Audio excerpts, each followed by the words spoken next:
3, 2, 1. Yo, what up? You guys are listening and watching Any Given Sunday for Sunday, June 5th, 2022. I am your host, Manny Brown, joined as always by my co-host, Josh Rodriguez. Josh, what's good? NBA Finals 1-1. We got a series. Yeah. Let's do it. I'm excited. Yeah, what's good? What's good, everybody? Hopefully you guys have had a good week. I did. The week after Memorial Day or any like long holiday, it's always weird. It always feels like the week is somehow it feels very long but short at the same time. I don't know. It's weird like that. But hopefully everybody's got a good week. We're in the midst of an NBA Finals. 1-1 series going back to Boston. Game 3 will be played eventually before the year's over. Can I rant about that? Like, I don't know when did this start, but like, when did the NBA Board of Governors or something decide like, oh yeah, the NBA Finals need to be played every other week?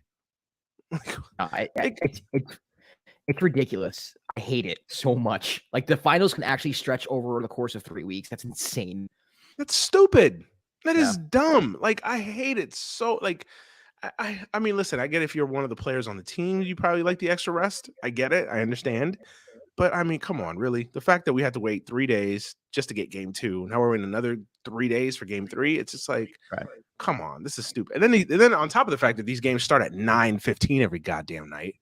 Like, I mean, again, I'm on the West Coast. We're both on the West Coast, so it doesn't really matter for us.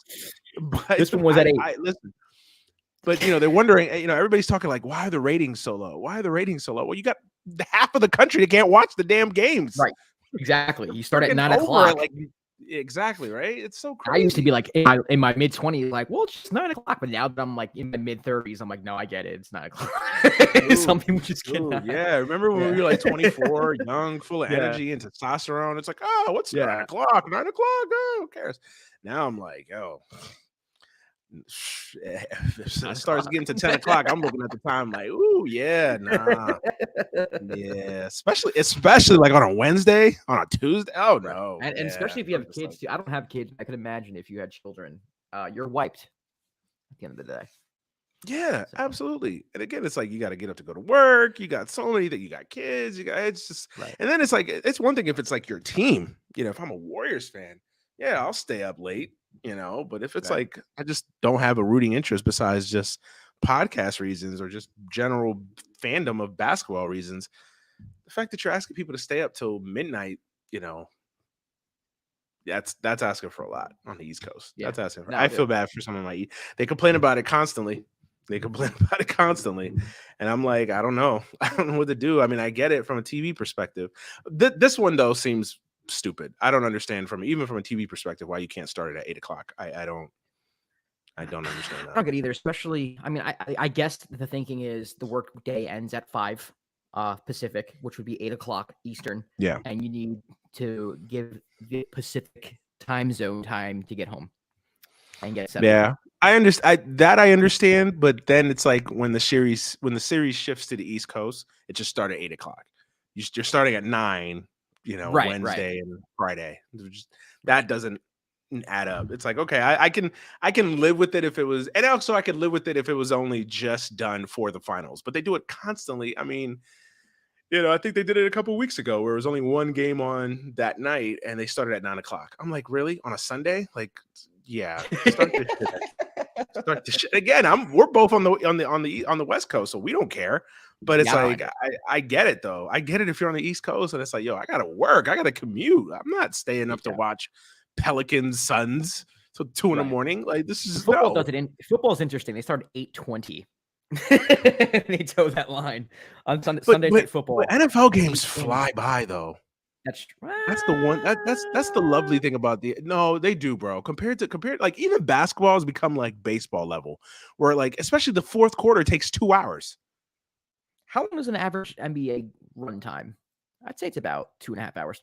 Football's 3 hours. You're locked in for 3 hours football. But I don't know why. Football just feels like it's a breeze. Football just feels like it's an easy watch. It's a breeze.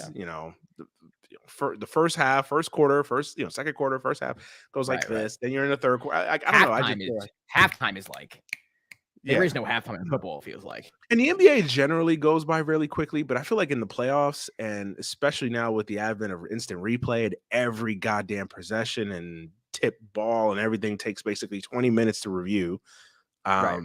The end of these games sometimes, I mean, it's just like, all right, we get it. Let's go. Like, okay, not everything needs to be replayed. I mean, I don't want to sound like the old baby boomer, get off my lawn. I liked it. Now. You sound just like Jeff Van Gundy. No, but it's true. Like, I get it. Like, yo, get the games in. Like, let's go. I'm with you. Jeez. I understand getting the calls right, but Lord have mercy. Yeah, but I'd be interested to, maybe somebody who's watching or when they listen to the podcast, maybe they'll do the homework. And what's the average time in NBA?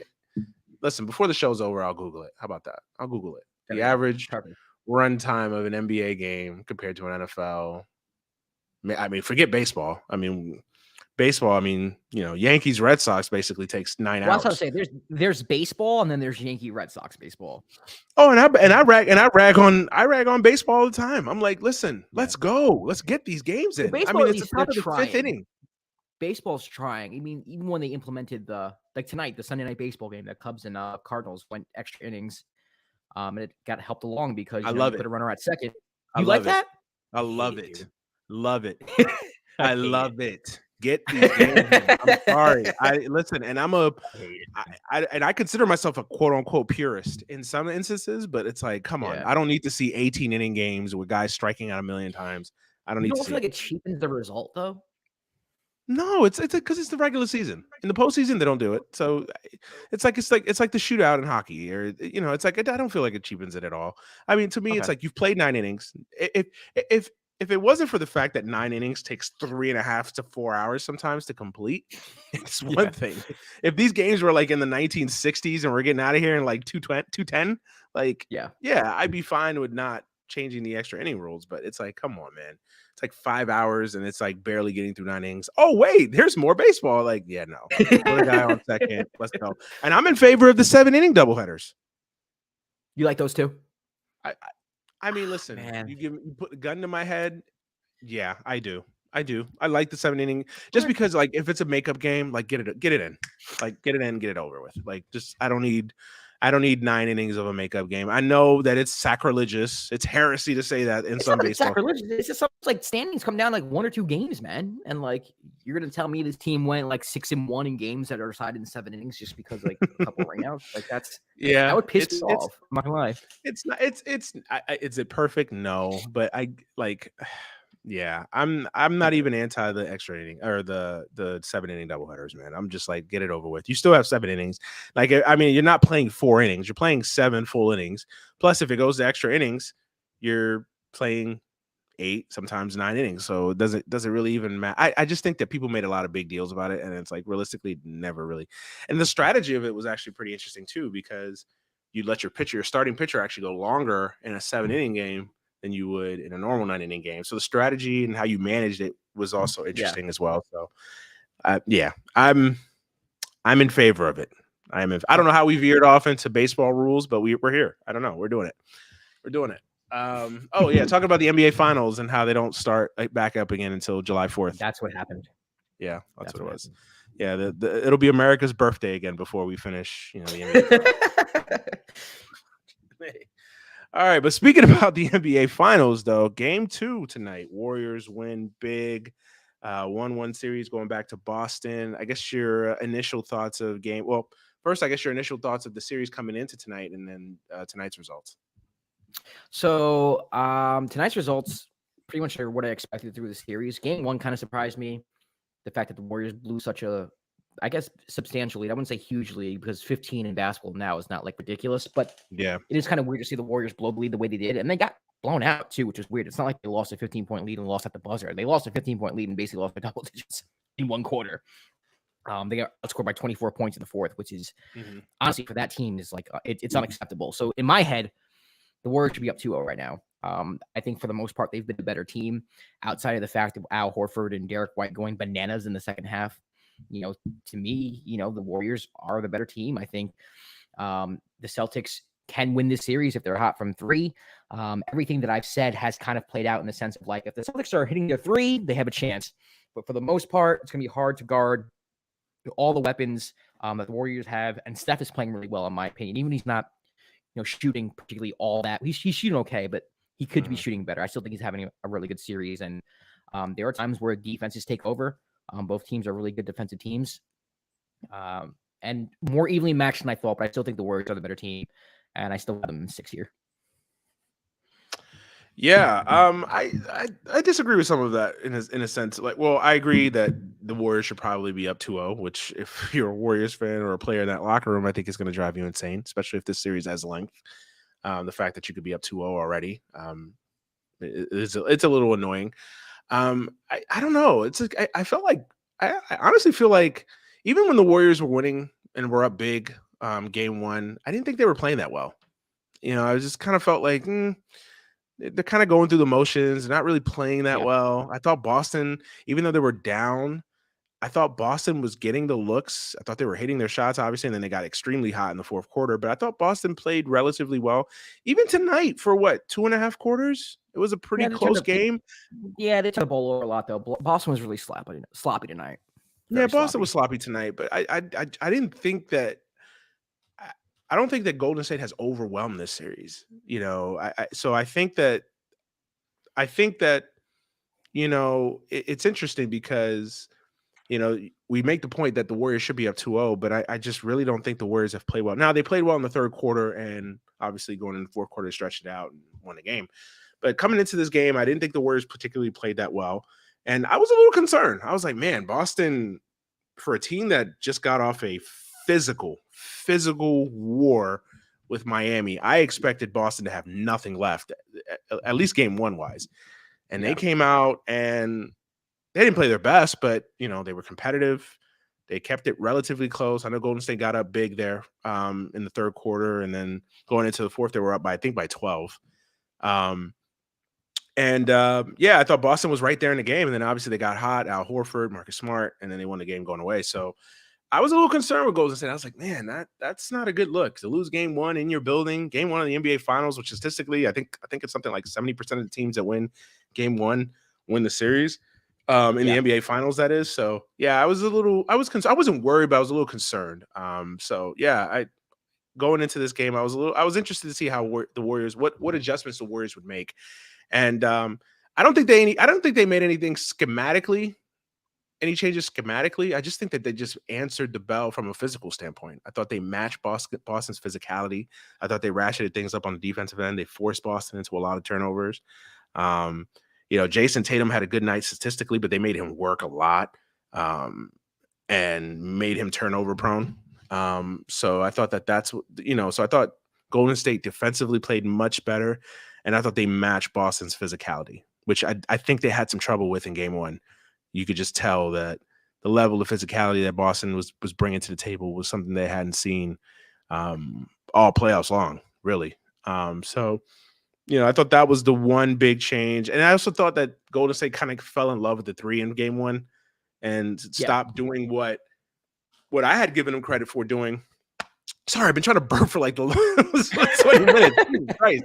Sorry. So if I'm taking breaths here. No. So I thought Golden State went away from what had gotten them so much success here in this postseason, which where they weren't settling for 3-pointers. They weren't just kind of hanging out at the 3-point line. They were kind of creating their own shots. I thought in game one, they kind of reverted back to the old Warriors where they're just chucking up threes left and right.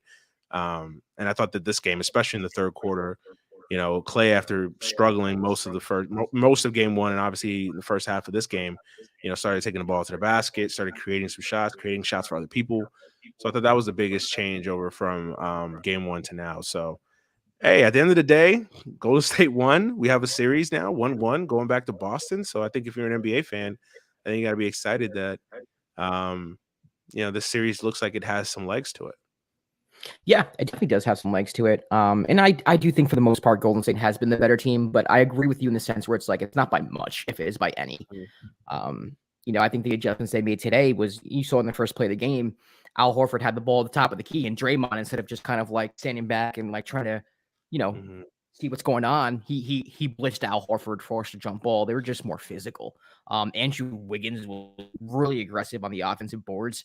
Even if it didn't result in 2 points, like he was attacking the rim and the offensive boards. I think having Gary Payton made a big difference as far as I agree. the speed of the Warriors and his physicality and just the way he plays.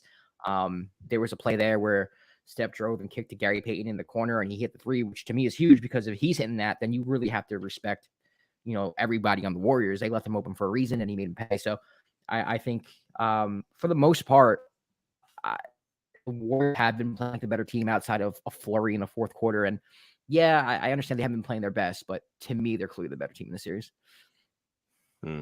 Yeah. Also, the other thing too, I don't know why, but Kerr shortened his rotations. And I mean, every coach shortens their rotation when it comes to postseason. So Yeah, it happens. It's not anything, foreign, but I feel like with Golden State, they have so many guys that could beat you that I honestly, I think I would take advantage of that, having so many reliable, dependable scoring options. It's been surprising to me that he hasn't played Kuminga more. He hasn't, Moses Moody, guys that are athletic and can also be physical. I think that'll help them in this series too, because I think the thing with Boston is they're talented, but they're not that deep. Really, when you think about it, Boston's not that deep. No, not at all. And I think that if you're Golden State, one of your advantages can be your overall depth, where I think you could just overwhelm Boston with so many bodies that you have going in and out of the lineup. So I'm surprised that they haven't. I think you started to see a little bit more in this game, or obviously Gary Payton being back. They played what's his face, the European guy. I always forget his name. Bielitsa. Yep, they played him a little bit more, and he gave him some good minutes. And I want to see Kuminga. I think Kuminga could play a decent role in this series because he's athletic, he's fast, he's physical. So obviously bringing back Gary Payton obviously helps too. So yeah, that's the one thing I noticed too. Not trying to play passenger side coach here for a second, but I think that the lack of the Warriors playing their bench more or playing more guys off that bench, I think has been a little significant. I think. So I think that maybe getting back to playing a little bit more, to using more of your depth is what I'm trying to say. Is using more of your depth, especially against this Boston team, I think will help them in the long run in this series. So yeah, we'll see. We'll see what kind of and now it's up to Boston now, and Udoka to make some adjustments in Game 3. Yep. I don't know how many more. I mean, again, I think if you're Boston, I'm like, hey, we're 1-1. You could make the case that they've outplayed us, but not by much, and no. You we're have right home court there. Advantage now. You took away home court advantage from them. You have home court. It's really hard to win Boston. I think the Celtics play better in Boston. Role players play better in Boston. You hit your threes. You play the defense that you've been playing because they haven't been playing bad defense. There's stretches where their defense actually has dominated. It just so happened that when Boston's defense was dominating this game, so was the Warriors' defense. Like they were matching each other on the defensive end. The Celtics weren't able to really gain ground. So, listen, the Celtics can win the series. I do think Golden State's the better team so far, but that could easily flip going back to Boston. The Celtics did what they had to do. You steal one. You on the road, you steal one. The one thing that frustrates me about Boston, though, is just they're so inconsistent offensively. I mean, they just go through these stretches where they're just obviously they go through these stretches where Tatum and Brown are just playing lights out, and then you're getting what you're getting from Marcus Smart, and they look great. And then other times they just go through these valleys offensively where they just can't hit anything. They're such a weird team to watch sometimes. Yeah. I don't know if that's just a lack of a true playmaking point guard or that's what it is. And an over reliance on the three in isolation basketball. You're not really getting easy baskets.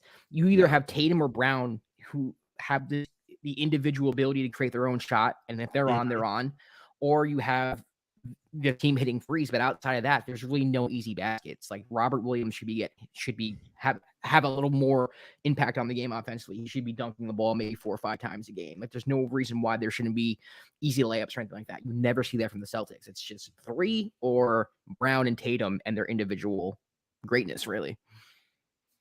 Yeah, I agree. That was something that I was just watching tonight. I was like it's just they're so maddening. They're sloppy with their basketball. Yeah, they're sloppy with their basketball. They go through these peaks and valleys offensively. Sometimes you're just watching them and you're like, this can't be the same team that basically blitzed the Warriors in the fourth quarter last game. It's just so hard sometimes to watch them. It's just I agree with you, and I do think it's the lack of them having a playmaking point guard. Although sometimes that gets a little bit overblown. I think. Yeah, I do think that does play a role sometimes in their struggles offensively. But yeah, man, I think we have a pretty entertaining series. I mean, we didn't get a chance. Obviously, we didn't do a show last week because it was Memorial Day weekend and Miami wasted everybody's time basically. um, but what was your pick going into the series? My pick was the Warriors in 6, and I'm sticking to it. I have the Warriors in 7. I still think this is a 7-game series. I do. I think these are pretty evenly matched teams. I agree with you. I think the Warriors are have been the better team and are probably the better team. Outside of Steph Curry, Boston's got the 2 best players on the court. It's true. Klay's not himself. Got to talk about Klay. Klay's killing him. Got to talk to Klay. You know me. I'm a Klay guy. He's not his. Klay is not all the way back, and I don't know if he'll ever be all the way back. Shout out to him for coming back from injury because that's a really difficult thing to do, and he deserves a lot of credit for that.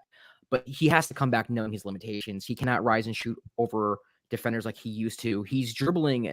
He's taking shots off the dribble without creating any separation whatsoever, and not caring that he's not creating separation. His shot selection is awful. If he kind of relegated himself to kind of like a one dribble and shoot or catch and shoot type player, he'd be fine. But he's not doing that. He's forcing a lot of shots. To me, it actually seems kind of selfish. And then on the defensive side of the ball, the lateral movement's not there, and he's kind of getting lost a little bit on assignment. So I don't think it's a coincidence that the Warriors really turned it on when Klay was on the bench today. Listen, I'm a Klay fan, so I can never say anything bad about Klay Thompson. I just can't. It's not in my DNA to do it. But yeah, I mean, he has been struggling. I think that's an understatement. But I don't worry about him. Again, I think we had this conversation, I think 2 weeks ago, when he was struggling and was it against Dallas or was it against Memphis? I forget who he was struggling with. Memphis. And then he had that game 6. So he's still capable of having a 35-point game at some point. Like it's gonna happen. It's going to happen. It's going to happen. I think Klay's still like I said before, I think Klay's still trying to figure out what's his place within this offense because, again, it's been 2 years. He is coming off 2 major injuries. I think he's still trying to figure it out in his own head. Like, okay, what am I? What can I? So I think the best version of Klay Thompson, this new Klay Thompson, you haven't seen yet. I think you'll see it next year and years beyond. But, again, it doesn't matter for this series or this particular conversation. What is he doing right now? And yeah, I get it. He's struggling. He's not playing well. And I think he'd be the first to tell you he's not playing well. But right. He's one of those guys. I mean, to use a baseball analogy, he's like a Stanton. He's like a Judge. They could be 0 for 30, but they get a hold of one. They can just completely change a game. And that's what Klay is. He gets hot. He can have a 40-point game 6, and no one's going to think about or care what he did games 1, 2, whatever. So yeah, I think you just got to live with what Klay gives you. I think the thing that's been very disappointing, though, I think is his defense. Because even when he was struggling against Memphis, I don't think he was struggling defensively, or it's seemingly he didn't struggle defensively, or didn't look as lost as he did. He just doesn't have the same impact he used to have defensively. I think that's what it is. Yeah. Sorry to interrupt. Yeah. And I, to be honest, I don't think that's a surprise. I think that you had to expect that he was going to lose something from his game. I mean, you don't have those catastrophic injuries that he had and not lose something from your game or not have something all the way completely back from your game or from your repertoire. So I think defensively is where he's gotten lost a little bit. But, I still trust the guy. I seen it before. People count him out. He's Klay. He's killing him. Bench him. I mean, people on Twitter saying bench Klay Thompson. Bench him. He shouldn't play the rest of the series. I'm like, calm down. Still, that's still Klay Thompson. He's a Hall of Famer. Like, calm down. Calm down here. Calm down. And who quietly has been going under the radar for not playing well? Jordan Poole. I don't think Jordan Poole's played well really since the Memphis series. I don't think he had a good stretch in the third quarter today. Yeah, he did. He finally looked like he was finally getting his legs. Besides that, you've been right. Yeah, he hasn't really played that well. He hasn't played with that same force, energy, or whatever. I don't know what it is. Just the moment being too big, or maybe he's dealing with an injury. I don't know. I don't know, but he really has not played well in a long while. Tonight, he finally looks like the old Jordan Poole, the Jordan Poole at least you saw against Denver and in Memphis. And he's an X factor for them because, again, especially with Klay struggling, anything that Jordan Poole gives you to kind of supplement that is big time. So, seeing Jordan Poole finally awaken, I guess, was a good thing for the Warriors. So let's see if he can continue it. But yeah, like I said, I think this is a good series. I think this is a series that has legs. Steph is playing really well. Can we talk about it a little bit? Already, people are already writing about, he struggled in the fourth quarter. See, legacy talk 2 point, whatever. Like, it's so annoying. It's so annoying. Like, first of all, he's the most fun player to watch in basketball, in my opinion, and everyone just wants to dismiss him because of legacy talk and because he's not their favorite player. It's so stupid. It's dumb. It's so annoying. Like, it's dumb. He had a great. First of all, the guy has 3 championships. We're just gonna pretend like he doesn't have 3 championships. that doesn't count. 3 championships. Yeah. Like, and he could easily have a 4th one. Very easily have a 4th one. So, like, really, are we doing this right now? They are. Yeah, they are doing it right now. Are we really doing this right now? Like, gosh, it's so annoying. Like, do they get like ratings points for talking NBA legacy talk? Like, I don't know. It's yes, like a they thing. Wouldn't do it if it's what people want to hear. That's the funny thing. Like, who are these people? I don't know anybody that like. Manny, I'm telling you, it's what people want to hear. If you go on Twitter, this is all people talk about. We don't talk about it, but this is what people talk about. If you go on Twitter Spaces, this is what people are talking about. It's legacy talk. It's who's better than who. But it's something so near and dear to the NBA. Like, you don't see this shit in the NFL. Tom Brady throws 3 interceptions. Is Tom Brady's legacy over with? Because he threw 3 interceptions. What? No, Tom freaking Brady's won 7 Super Bowls. We're really talking about legacy with Tom Brady? Seriously? The closest we got with that was Manning versus Brady in their heyday. That's the closest we got with it. But that made sense because Manning would forever struggle in big spots in the postseason as a quarterback. And they were in the same conference. They had to go past each other and get the Super Bowl. It was like, yeah. But the Manning thing made sense. But it's like, even after a while, even with the Manning thing, it was like, okay. I get it. But it's like with a guy that has won, I can see if Steph only has 1 championship, but it's like the guy has 3 championships. Like, legitimately has 3 championships. Right. It's like, ridiculous. I mean, was the Draymond suspension and the collapse away from winning a 4th? Right. And was a KD and Klay Thompson injury from winning a bet? Think about it. They could be going for his 6th championship. Honestly, they should be. I mean, if things, there's no reason why they shouldn't be, but people are the way they are, man. I don't understand it. And the whole dynasty, this whole run has been revolved around Steph Curry and his ability to shoot the basketball. The whole thing. He's the one constant. The whole thing. He's the one constant. The whole thing. And he struggles in the 4th quarter. Admittedly, the whole team struggled in the 4th quarter, by the way. Right. It's legacy talk. It's legacy. He can't, he's terrible. Matthew Dellavedova. I'm like, okay. Seriously, Matthew Dellavedova. This is what we're bringing up to talk about Steph Curry. Matthew Dellavedova. The series, he averaged 20+ points a game. By the way, it's not like he averaged. But Matthew Dellavedova locked him down. No, he locked him up. He couldn't do anything. It's just so tiring. Like, seriously, it's like, is that what sports conversation has been relegated to from an NBA perspective? It's just like for some legacies and who, it's just like, oh my god, it's I mean, listen, I engage in it sometimes too. Don't get me wrong, but I think that it has to be. But I think it has to be done when it's apt and it makes sense. Yeah, to be like Chris Paul. Like, I think it's apt for Chris Paul because he is someone that hasn't won a championship. So I think that now, if he wins a championship and people are still saying, "Well, Chris Paul's legacy," like, okay, then that's stupid. But he hasn't won a championship. So it's like, okay, it makes more sense to bring up legacy, and even that can be overdone, right? Because it's not solely on Chris Paul. Let's talk about Devin Booker. Devin Booker no-showed Game 7. Let's talk about that. Blah blah blah. So yeah, I just again, it's so frustrating because it's like all you heard on Friday morning and over the weekend was just legacy talk. Is Steph Curry this? Steph Curry struggled again. See, this shows that it's just like, really, this is what we're doing. Yep, that is what they're doing. Yeah, but yeah, looks like we're gonna have a fun series. So let's move on and talk about one of our favorite things to talk about on the podcast, the Utah Jazz. They're gonna be a market for a new the Utah Jazz. Oh boy, a team that we've talked about ad nauseum on this podcast for a long time. But yeah, it looks like they're gonna be looking for a new head man in the coaching seat, or woman. Never know, but a head person at the coaching. Utah hiring a woman. Hey! I try to be politically correct. It is 2022.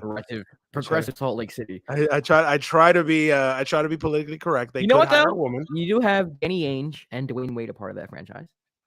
Just because it's Utah doesn't mean that. That's true. That's true. No, I take that back. That is very true. Although I would pay serious money to see the looks on Utah fans' faces when Dwayne Wade's daughter comes to Utah home games. I would literally pay. Have conservative Mormon Utah. There you go. I would pay huge amounts of money to see oh gosh. No, I would love it. I would love it. I would too, actually. I would love it. But anyway, hold on. I just have to clear this up. You have to be clear with these things. I'm not laughing at Dwayne Wade's daughter. Yes. We're not. That is Utah. We're not. Yes. Yeah. To be clear, I'm not laughing at Dwayne Wade's daughter. It's just making an observation about Utah. That's all. Just making an observation about Utah from what we know. Right. But yeah, Quinn Snyder out as head coach is one of those steps down, but kind of maybe looks like forced out, maybe not. Who the hell knows? He will not be the coach of the Utah Jazz next season. So I guess we could dissect this from all angles, but I mean, like, what went wrong in Utah? Because it was just I could think back to March of 2020. Yeah. Everything was going fine. Everything was going splendid. They've got a young star and Donovan Mitchell, a defensive anchor, and Rudy Gobert. The sky's the limit. Everything is hunky dory. Then there's a press conference. Rudy Gobert coughs on some microphones to make fun of some things, and then all of a sudden the world shuts down. COVID changed everything. COVID happens, and the Utah Jazz have just been just a shit show ever since. So, what went wrong in Utah? Man, I think it's a couple things. First of all, I think saying something went wrong, I think it's correct. But it's also like, what expectations did we really have for the Utah Jazz? Did anybody really consider this team a championship level team? I don't know. Maybe, maybe not. But I think at the end of the day, you built your team around Donovan Mitchell on the offensive end and Rudy Gobert on the defensive end, but they couldn't coexist during a basketball game. Like, Rudy Gobert can't coexist with Donovan Mitchell on the offensive end. And then Rudy Gobert can't coexist with Donovan Mitchell and the Utah Jazz perimeter players on the defensive end because they couldn't stop anyone from driving into the paint. So it was just, it was like, they just didn't make any sense. They had talent, they had shooters, and they were good enough to skate by because they can hit a lot of 3-pointers, and they had more talent than any given NBA team on any given night.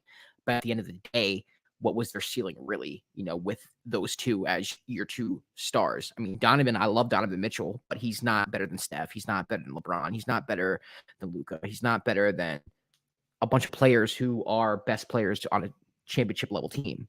He's just not. So to me, I wouldn't say that they failed. They definitely underachieved this year, but like, they went to the playoffs and lost in the second round a few times. Like, that, to me, that's what the Jazz really were. Their ceiling to me was the Western Conference Finals every year. Maybe a year or two, you probably maybe they could win the West, but were they ever favorites? No. And I think, the whole COVID thing with Donovan Mitchell and Rudy Gobert, once their relationship just kind of soured, I think that's when the magnifying glass kind of went on them. And then we started saying like, oh, there's something wrong with the Jazz, when in reality, their ceiling wasn't that high to begin with.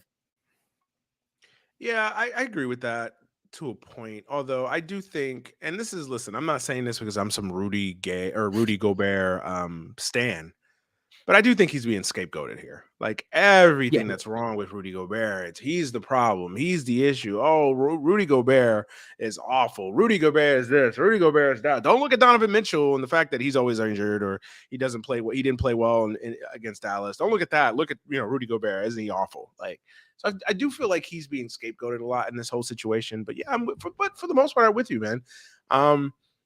I never loved them. I think you were higher on them than I was. I never bought into 1,000% I was never a believer in the hype. I always looked at them as an extremely flawed team, one-dimensional team. I mean, who's their second best player?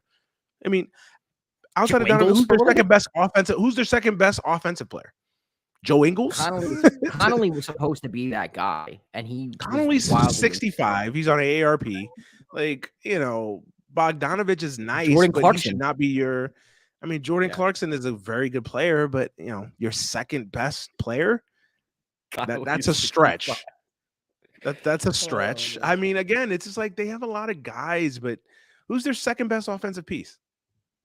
Again, Joe Ingles. I mean, that's the thing. Like, outside of Donovan, the only person you can give the ball to and say, "Hey, go get us a bucket," is Jordan Clarkson.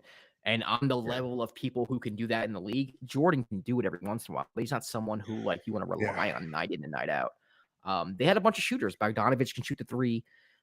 Ingles, when he was on the team, could shoot the three. Connolly can still, if he's, he can still shoot the three. Royce O'Neal can shoot the three, but can't really do much else. So that's what they built it around. It was just a poorly constructed team. That's what it comes down to. I think they were just a poorly constructed team that I think it's a credit. We're sitting here dissing, the Quinn Snyder. And listen, I love Quinn Snyder, but I'm not going to sit here and defend that everything he did or from a coaching perspective was spot on. But I think it's a credit to Quinn Snyder that he got that team to as far as they've gotten. Since the Jerry Sloan years with being the way that they, being with the way that roster is constructed. Because I look at it and I'm like, there's just not a lot here. I mean, it's Donovan Mitchell, Rudy Gobert, and it's like a bunch of nice pieces, but nobody that I can fall all over yourself. And they also won a few playoff series. Like when they beat OKC, people didn't have Utah winning that series. That was the series that Russell Westbrook and Paul George and Carmelo Anthony were supposed to win together. When Utah with Ricky Rubio at the time, they won that series. They beat Memphis last year. They beat it to the second round. They were always beat by a superior team. I think this was probably the first year where there's no excuse to losing to the Dallas Mavericks when Luka Doncic misses 2 games in the series. You have to win that series. And I think this year is rightfully disappointing. But I always think, I never their ceiling was that high to begin with. I was someone who was pretty high on them. You're right. I was someone who believed in them to the point where I was like, I could see them going to the Western Conference Finals and making it a series, but I don't think I ever thought they could win a championship. And I think some people are kind of judging them off that basis. Yeah, I always thought they were flawed. I never saw the big deal. I just always thought they were a flawed team. They weren't really well put together.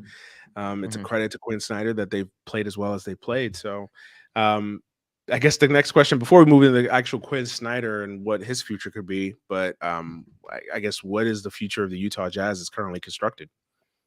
Well, I don't think they're going to keep the roster as currently constructed. You have to choose between Donovan Mitchell and Rudy Gobert. I think you choose Donovan Mitchell. He's the more dynamic player. You can live with his defensive liability. I mean, who knows? Maybe you get a defensive-minded coach in there and, he shapes up a little bit. I don't know. But you can't keep Rudy Gobert, and that's not a knock on Gobert. It's just the way that basketball is. You need a scorer. You need someone you can give the ball to, and Donovan Mitchell is one of those people you can do it with. You just don't draft people like him. You can find a rim protector like a Mitchell Robertson or get someone in the draft who's 7 foot who can protect the rim. You can find that. Not better than Rudy Gobert because Rudy is the best at it. I'm not saying he's not, but he's more replaceable than someone like Donovan Mitchell is. So especially in Utah. All right, well, yeah, absolutely. Then you have to decide, all right, well, how are we going to build a team around Donovan Mitchell? I do agree that you need shooters to spread the floor because Donovan likes to attack. But I think they need a point guard. I think they need a better point guard. Mike Conley came in. I think he's been a massive disappointment. I'm not sure what his contract's like. I don't know if they can move him. I'm completely ignorant to that, so I'm not going to, make any trade suggestions. But you need someone who can create their own offense and create for others. You can't just have Donovan Mitchell going one-on-one and then, relying on contested threes or just 3-pointers from here on out. And then you need to get better defensively. So to me, that goes hand in hand with, getting someone who could shoot the three, but also play some defense. A lot of 3-and-D players. If I was Utah right now, I'm looking at who's 3-and-D in the market. I'm looking at 3-and-D players in the draft and just going from there. You play better defense because they're awful. Especially if you're getting rid of Rudy, they're going to be awful on the perimeter. They're going to be one of the worst defensive teams in the league. Yeah, I agree. I think they obviously the Rudy Gobert thing. It's time. They need to break it up. It's time. It's just run its course for many reasons, but it's run its course. I agree with you. I think that they need a point guard in the worst way possible. I think they need to get more athletic. They're just not a really athletic team. Yeah, I mean, if you watch them against all the other Western Conference elite it's teams, like a YMCA All-Star team. Like they're just not very athletic. They don't have anybody that jumps off the page from you. It's just like, wow, that guy. Like besides Donovan Mitchell, it's they're like a team at the YMCA who like it's a bunch of dads, and like one dad has like their superstar son, and Donovan Mitchell's that superstar son, and the rest are just dads chilling on the perimeter, not playing much defense. That's what the teams are. Yeah, no, I completely agree with that analogy. They need to get more athletic. They definitely need a point guard. I'm with you. You could find a rim protector. Those are guys you can find. They're not going to be as good as Rudy Gobert, but you could live with it. They'll be fine. If you do all the other things, then you can live with trading Rudy Gobert and reorganizing and restructuring your team a little bit. And I think that's what a guy like Danny Ainge is perfect at. So So he's the big X factor too. It's like you got Danny Ainge here, one of the best GMs in the history of basketball. Yes, I'll say that. Best GMs in the history of basketball. This guy's used to rebuilding. He will figure it out. You got the right man for the job, man. They do. Yeah, they do. They do. So this is you with the understanding that they're keeping Donovan Mitchell, right? Correct. Yes. Yeah. Although, if you're Utah, wouldn't you just want to like trade Mitchell and just blow it up completely and just? That's an option, for sure. I think that's something that can be taken seriously. But at the same time, like I said, players like Donovan Mitchell don't come around. You just don't find players like that. And I don't mean that in the sense of like, oh, he's a superstar Hall of Famer. I mean like someone you can give the ball to and create their own shot. That's a very difficult thing to find in the NBA. I mean, I'm a Knicks fan. We had that in Melo, but outside of Melo, we haven't had that ever. People might argue Julius Randle and RJ Barrett, but like, really, come on, seriously, like there are franchises who never have that. So I think you hold on to that. I think you build around that. You probably could get a decent haul back for Donovan Mitchell, but I don't think it's worth it. I think Danny Ainge will probably try to find a way to build around Donovan before he actually blows the whole thing up, because they're not that far away. I think it's just more tweaks than it is blow it up. Yeah, the only thing that would makes me think about blowing it up is I meet you at your theory that Donovan Mitchell, while a great player, he's not a transcendent player. He's not a generational.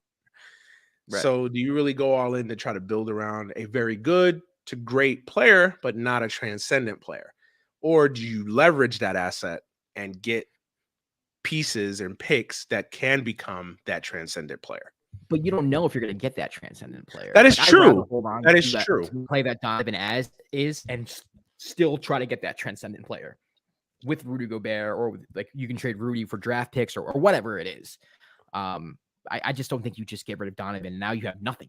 You literally have nothing. You're one of the worst teams in basketball if you get rid of Donovan Mitchell and Rudy Gobert. But maybe you tank. Maybe you have a bad year or two. You get some draft picks. Maybe. I mean, that's an option for sure. But again, like I wouldn't do it just yet, personally. Yeah, I mean, listen, I think they could go either way, man. I think if you're Utah, I think you look at the landscape and I think you see, look, like, where are we realistically? If we do all the things that we say we're gonna do, right? And also that also includes trading Rudy Gobert. Where are we in the Western Conference pantheon? Yeah. You're probably not better than Memphis. Are you better than? Obviously, we know you're not better than Golden State. Even with Phoenix and their issues, you're not better than Phoenix. Dallas now, right? With Luka being Luka, like, you're not better than Dallas. Who knows what the T-Wolves are? T-Wolves might take a step forward. Yeah, Timberwolves look like they're a team that's maybe ascending, but you never truly trust or can commit to. But talent-wise, you're not better than the Timberwolves. The Lakers, hey, say what you want to say about the Lakers, but LeBron's still there, and as long as LeBron has 2 legs and 2 hands and 2 feet and can jump still. And, he's still LeBron, and the Lakers, the Lakers are going to do something, right? And you if still have Portland and Kawhi comes Damian back Lillard. healthy with Paul George, right? You got the Clippers. You still got Portland with Damian Lillard and whatever they do from a restructure. They're another team. They're kind of in a similar vein to Utah, and a team that's kind of reorganizing and restructuring what they're trying to do. So I just look at the landscape, and I'm like, even with all these things, can we honestly say they're a top 4 team next year? I don't think so. That's a good point. So if that's the case, then I'm like, you know what? Let's blow it up. Why don't you just blow it up? Your best asset is Donovan Mitchell, because I don't think you're getting a haul for Rudy Gobert. So it depends on who you. A 7 foot, not great offensive. Yeah, but are you gonna? If you're okay. It depends. No, you're right. You're right. I agree with you. I wouldn't. I get what you're saying, but like if you're dangling Rudy Gobert over Mark Cuban's head, and Mark Cuban thinks in his head, this is the missing piece for me to win a championship, you can get a decent package back. Yeah, I guess. Yes, you can get a package for Rudy Gobert, but that's not going to change your franchise overnight. Like, oh my God, we've traded Rudy Gobert, and now we've got, 3 young, impactful wing players. Like, no, and draft picks. You're right. And draft picks. Yeah, I don't think you're doing that. So I don't know, man. I think if you're Utah, I think and I think if you and this is the Danny Ainge thing too. It's like, if you're Danny Ainge, and Danny Ainge, you know him, he's a poker player. He's like, right, where are we? Are we close to winning a championship?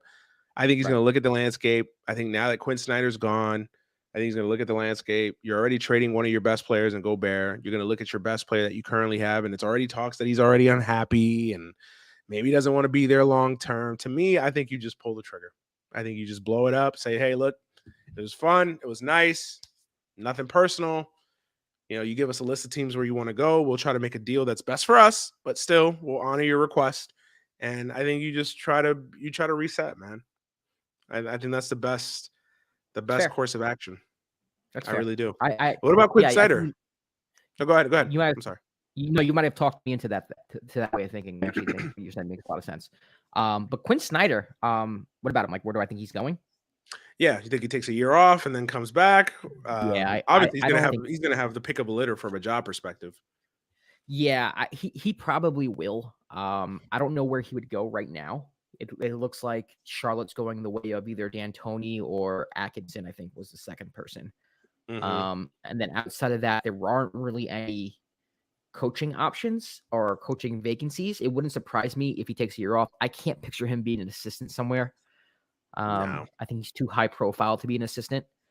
So it wouldn't surprise me if he takes a year off, and then, once the round of coaches get fired next year, we might see him pop up in a spot. Like, for instance, if the Knicks have another down year and Thibodeau's gone, why not New York? It's just things, places like that. But for me to link him to a specific team or organization, there's nothing that comes to my mind right now. Maybe Philly, if Doc, fails again. Who knows? Yeah. I think he gets a high-profile job. Like, whatever that high-profile job so happens to be next year after, whoever gets the axe, whatever it is. Yeah, I agree with that as well. Are you surprised the Lakers didn't wait on him? Yeah. I am. I mean, everything I read about the Lakers job was that they wanted like a tough leader type. It wasn't more of X's and O's. So Darvin Ham makes sense, because to me, if it was X's and O's, you wouldn't have went Darvin Ham. No offense to him. I know he's been an assistant for a while. Yeah. But that seemed more of a culture change than an X's and O's thing. And I think if you're hiring Quinn Snyder, it's more for X's and O's and strategy. Yeah. I as a Laker fan, I asked that question because I'm like, are you cool with the Darvin Ham? Yeah, I mean, listen, I don't know. I'm not going to sit here and tell you that I've studied and I've done in-depth analysis on Darvin Ham, and I can tell you his strategy on how to defend the pick and roll, or what's his defensive strategies are in the fourth. I'm not going to sit here and tell you that. Like, I don't know. Like, right. He comes well recommended. Obviously, I remember Darvin Ham playing, so that shows you how old I am, or we are. So I remember Darvin Ham playing. Obviously, he's been in the system for a long time. I like guys getting their opportunity, especially if they've had to wait for so long. It's another Right. black coach, which rah to that. So yeah, listen, on the surface, I like it, but I'm not going to sit here and tell you like, oh yeah, Darvin Ham, start printing NBA finals tickets. Like, I don't know. I told a couple of my friends in a Lakers group chat that I'm in, it's like, it doesn't matter who the coach is. If Anthony Davis sneezes and he's out for 6 months, it doesn't matter who the coach is. If Russell Westbrook's still on the roster and is still a net negative offensively, it just doesn't matter. It doesn't matter. Like, so I don't really know if I really love the move, because again, it's so much uncertain with the Lakers, and now they're talking about they're going to keep Russell Westbrook, which to me just they can't move. They can't move, so they rather make it seem like they wanted to keep him than say, "Hey." But see, that's what pisses me off about that. That's what pisses me off. Everybody knew that this was the ultimate boomer bust move, right? It busted, clear as day. So now you have to live with the regrets of it busting. You can't then now say, well, we don't really want to trade our one asset, or we don't want to give up draft picks. No, you did that when you made that move. When you made that move and you committed to trading away all the assets that you did already have for Russell Westbrook, you went down that rabbit hole. Now you got to deal with the consequences. So now you can't have it. To me, keeping him, it feels like you're trying to have it both ways. It's like, we want to get rid of him, but we can't. And then we don't want to get rid of the very minute assets we do have, like future draft picks. It's like, no, you made your bed. Now you got to sleep in it. So what does keeping Russell Westbrook do? First of all, I don't think he fits with LeBron. So even if he plays at his best, he doesn't fit with LeBron. We've already seen that. So what is keeping him for another 6 months until the trade deadline? Everybody's like, oh, but you keep it to the trade deadline. Okay, when's the trade deadline? In March, February? Like, it's like 3/4 of the season already passed. Who's gonna want to pick him up though? Like, there's no one who's gonna want to. Exactly. Listen, I never buy that there's no one that's going to take on Russell Westbrook's contract. You can find, we've seen it before. Eddie Curry got traded. Like, somebody will pick up Russell West. Like, somebody will take that contract. If for nothing else, it's an expiring deal. You can figure out a way. I don't buy it. I think it's a lot of PR spin, more so than like anything. Like, I think if they found a willing taker for that contract, I think they trade him in a second. I'm trying to look at the contract right now, but yeah, I mean, it depends. I mean, there's always a team trying to get money off the books. Oh, never mind. You're right. It's expiring this year, coming up. So 1,000%, he can be traded at the deadline for sure to a team that's just trying to dump assets and free up cap space. Yeah, and listen, from a strategy perspective, I get that part, but to me, how does that help the Lakers? Because if you're the Lakers, you've already now gone through 3/4 of a second season with Russell Westbrook. This is assuming that nothing much changes from a philosophical or schematic standpoint on the Lakers. I just don't know how that really helps you. Okay, yeah, it keeps you from trading away future draft picks, but if you're in win now, this hurts you from a win now perspective because you're not winning with Russell Westbrook. So it's like, what are we doing? And then you're just kind of kicking the can down. Get rid of him. Yeah, exactly. You're kicking the can down the road. Yeah. It's like, I don't, and that's what pisses me off, because it's like, when you made this deal, you were all in on the Russell Westbrook experiment, and you knew that if you went down this road, it was a boomer bust move. So you were going to have to pay the price for it busting. Yeah. You can't have it both ways. So yeah. And that's the other thing. If that's the case, then does Darvin Ham help with that? Listen, I don't think the Lakers needed a culture shift. They needed a leader. Like, I'm in the minority from a Laker fan. They need a roster shake.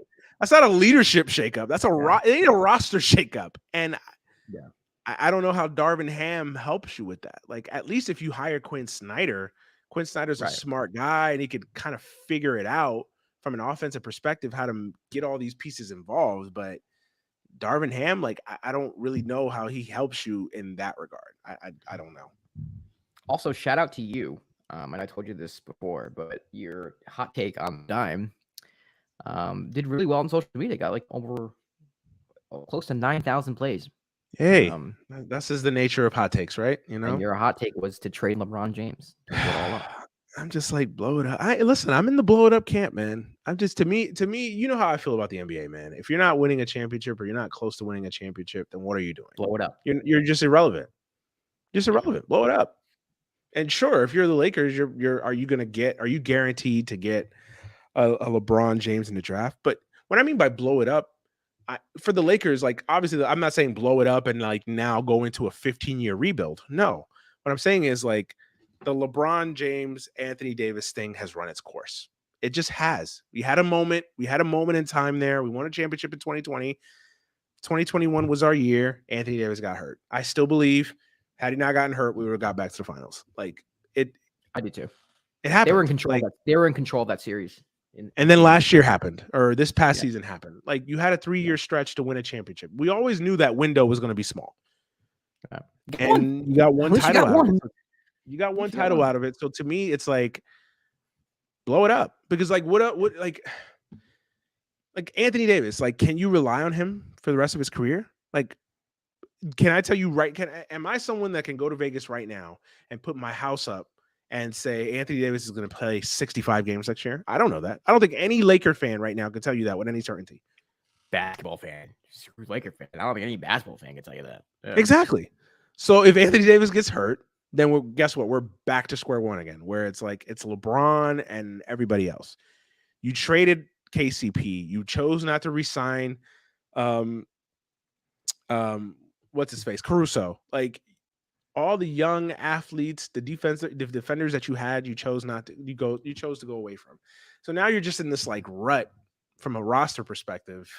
Right. Yeah. It's listen. I know it sounds like I'm venting. I am venting, and people will say like, "Oh, well, you've got 17 championships. Stop crying." Like, no, you win your team to win every year. It doesn't matter. I'm a Yankee fan. I know exactly where you're coming from. It's like, yeah, we just won 3 years ago, but like after that, we want to win again. But then it's like, but it's like there's just no hope. Like I look at it right now, and I'm in the minority because there's Laker fans that's like, yeah, we get Darvin Ham, and we'll figure it out with Russell Westbrook, or maybe I don't want to keep Russell Westbrook, but maybe a second year in LA will be more like guys. Even if they remotely figure it out this year. Let's just say like they do well this year. Like even after this, what future the Los Angeles Lakers have right now? There is no future. Like, and the present, the window is so small that there's not much left to enjoy from the Lakers, and there's nothing to look forward to. I think that's where you're at right now. Because with you, it's like, what's the upside here? There's no upside to the future. We have no asset. There's no one to be excited about in the future.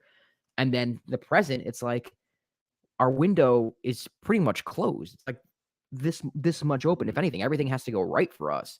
So it's like everything has to go right. Okay, and I'll play devil's advocate for a second. What if LeBron continues to LeBron plays exactly like he did this year, and Anthony Davis stays healthy for only the third time in his career? Then obviously there's an upside that they can win a championship. We know what they can do when they're healthy. But again, forget that's going right. That's like a unicorn. That's like fucking like you winning the lottery unexpected. Like, what are the chances of that? Again, Anthony Davis, parlay you just hit. Anyone, I don't even think Anthony Davis's family can legitimately tell you with any clear, concise reasoning that he's going to play 65 games next year and average 27 and 12. No one can tell you that right now. I don't know. Could he? Probably. Will he? I doubt it. Yeah. So it's like, that's a huge if. Yeah. And then it's like Russell Westbrook isn't going to change. He is what he is. And what he is does not fit with LeBron. So again, it's like, what is the definition of insanity? Repeating the same thing over and over again.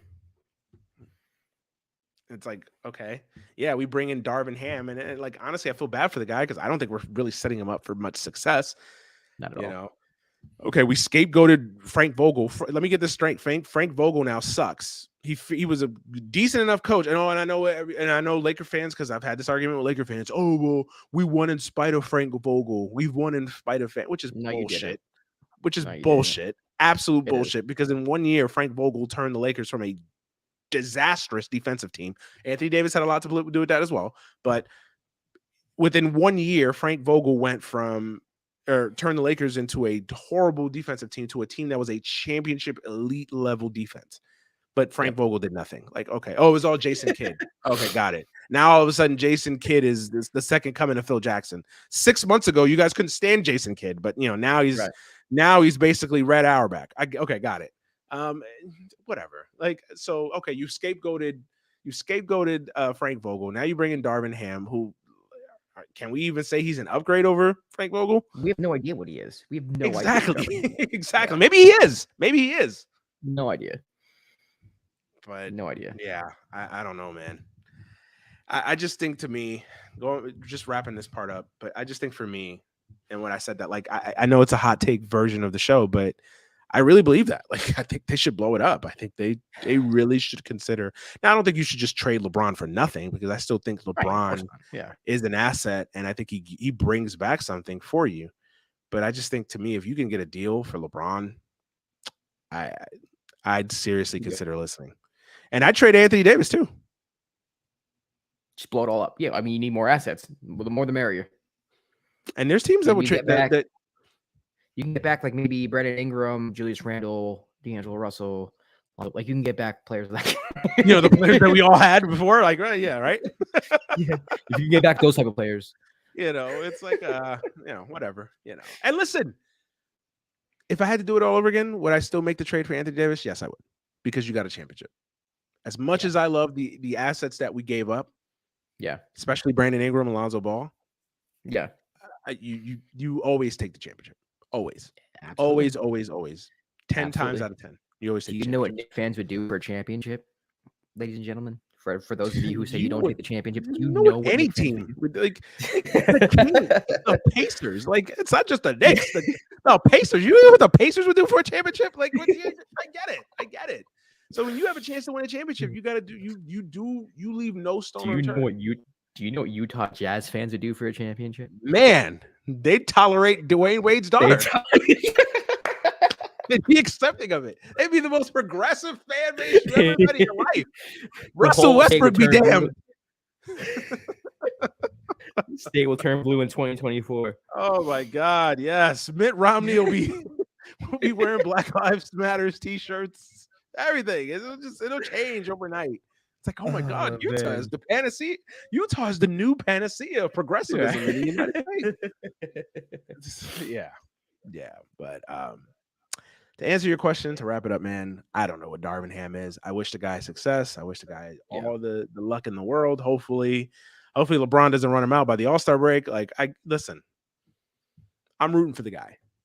Can I sit here and tell you, we're going to be printing NBA Finals tickets tomorrow because Darvin Ham's the coach? I don't. They get off to like a 12-14 start. The whispers of, hey, Quinn Snyder. Oh gosh. That's what would happen. Oh my God. That's what's going to happen. Oh no! Knowing the Lakers, they'll hire like Quinn Snyder's assistant and then bring Quinn Snyder in as the assistant to that assistant because they're afraid to give him the job instead of just right. Shout out to Jason Kidd, by the way. So who the hell knows, man? It's the Lakers. Who the hell knows? And what's this about? I hear Phil is advising. Like, Phil, we love you. Phil, stay away. Unless you're coaching, stay away. I don't want you anywhere near. You gave us 5. We're happy you gave us 5. Thank you. I mean, listen, I'd rather take advice from Phil Jackson than that stiff what's his face? I'm forgetting names tonight. Oh gosh. Not Pelinka. God, what is his name? He used to coach the Knicks too. You coached the Knicks? Pat Riley? Not Pat Riley. No. Not Pat Riley. No, Kurt Rambis? I wish. Kurt Rambis, yes, and his wife Linda. Linda and Kurt Rambis are more involved in the NBA and the Lakers front office than ever before. It's unbelievable to me how much say he has in that organization, bro. I will never understand it. Like, I want to know, does Kurt Rambis have like naked pictures of Jeannie and Magic together honestly, from the 80s? Like, I don't know what it is. Like, it's like its own fucked up nepotism, dude. That's what it is. Tell me about it. God.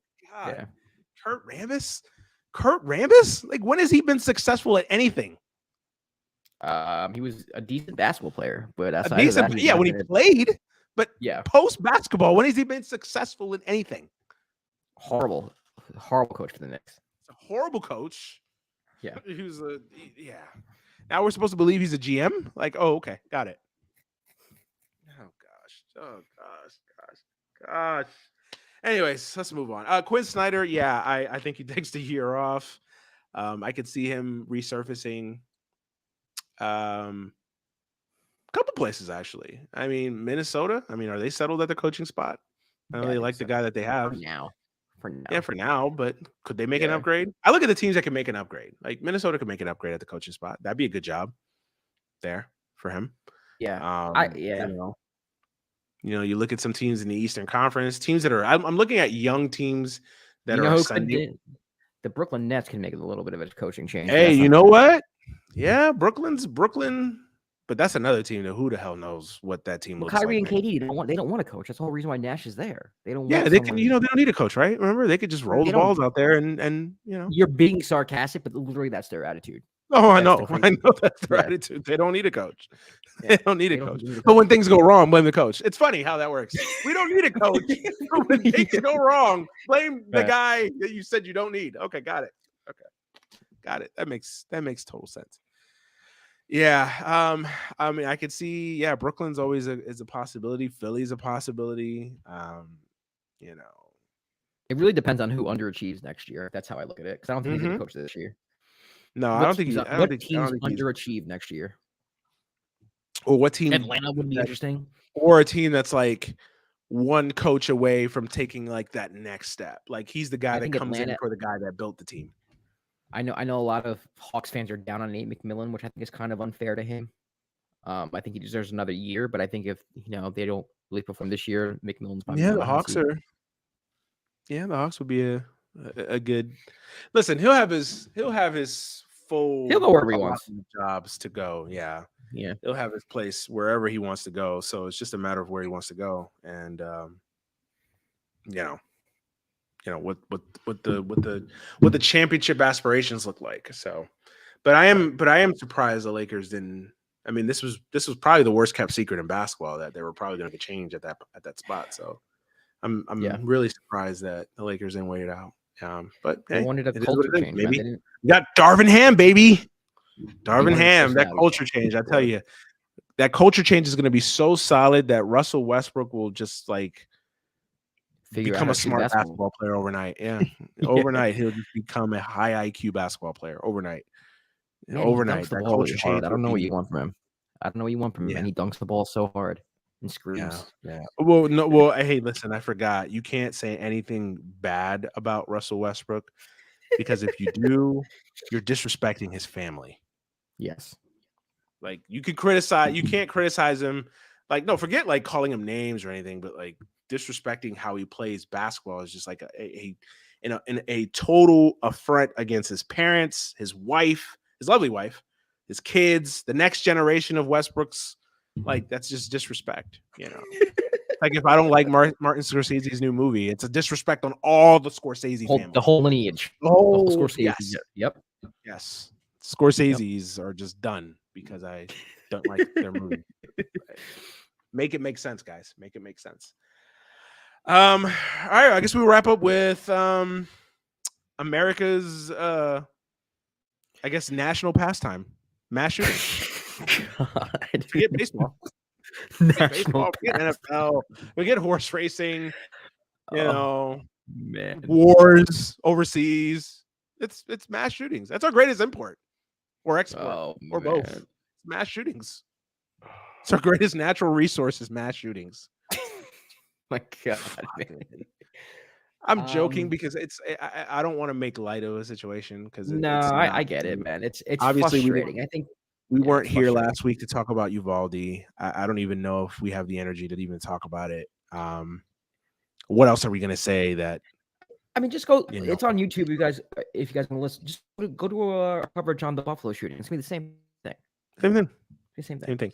Now this one has the added layer of the incompetence of the police. Oh my God! Like, Manny, but we have to increase their budget though because they weren't equipped enough. Yeah, you're right. See, if we gave them more money, they would have been able to. Wait, so aren't we supposed to like revere cops because they put their lives on the line every day, except for the days where there's a school shooter that they don't put their lives on the line? They would have done it if we gave them more money. They only get the police budget is only 40% of that town's budget. It needs to be at least 65. You're right.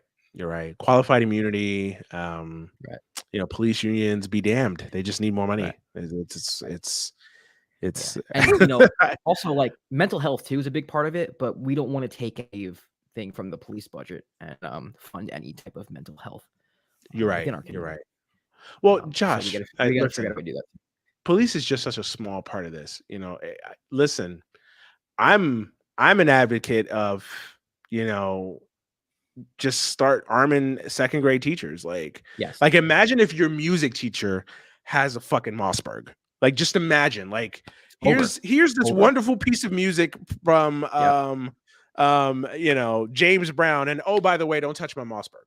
Like, it's like, imagine that, right? Like, your gym teacher, as he's teaching you how to play kickball, he's got a Glock. Just tucked well, I mean, that would make me feel safe with my kids in that school. Also, we're not talking about the real problem here. Doors. Doors are the problem.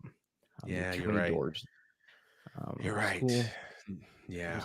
Oh, why don't we just hire all these like vets that have their own issues like mental health and the government not taking care of them? But why don't we just give them guns and make them work at schools, and then they can shoot bad guys that come into, we won't deal with the fact that why the hell should we have a fucking military in front of the school, at elementary school at that? But no, it's fine. It's about listen,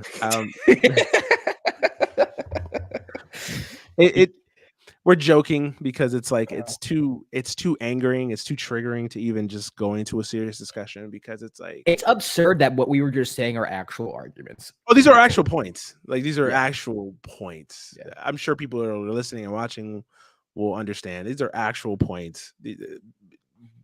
Dead ass like points being made by the right, and some on the left too. Like, I can't. I like the biggest takeaway you take from 19 kids being slaughtered is, well, maybe if we just had more people with guns, this wouldn't have happened. What happened to the people that are actually legally allowed and paid to carry guns? They didn't do shit. But the cafeteria lady that if she had an extra Glock, she could have prevented this from happening. I mean, it's so stupid and so asinine to even think. Like, do they really believe this shit? Like, I'm honestly like anybody on the right, please, like, do you honestly believe this shit? I think certain things they do. I do think that they think more guns. Some people do, because I think they look at things, they get thrown stats at like, well, if you look at Chicago, which is just code for if you look at black people, but if you look at Chicago and inner cities, like, they have strict gun laws, and they don't understand the nuances of what goes on and how socioeconomics plays into it, how the fact that they border states that, you can get a gun easily and bring it up. Like, they don't, when you start dissecting the nuance, they don't care about that. I think also, like, in their heads, it's like, well, if there's someone shooting, how do you stop that person from shooting? You have to have somebody else shoot them. But we did. They decided not to risk their lives. That's the point. That's what I'm saying. Like, the variable here is like there's, and we got into discussion with the Buffalo shooter.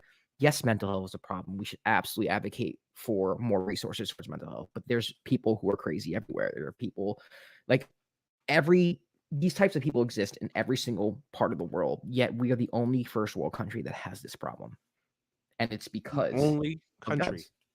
You don't see this. What's the variable? Yeah. You don't see this in Germany. You don't see this in the UK.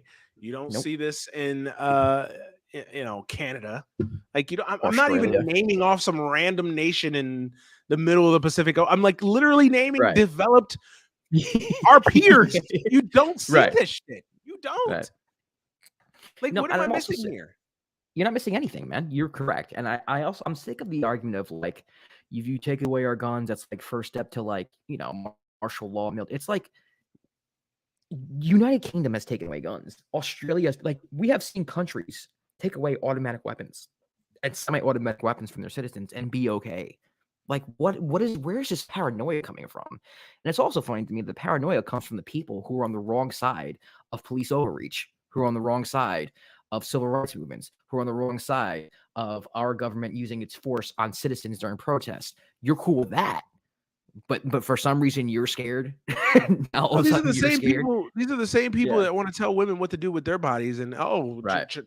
that fetus is a life until it grows up to be 11 and gets shot in gym class. Then it's not a life anymore. Right. You don't care about that life anymore.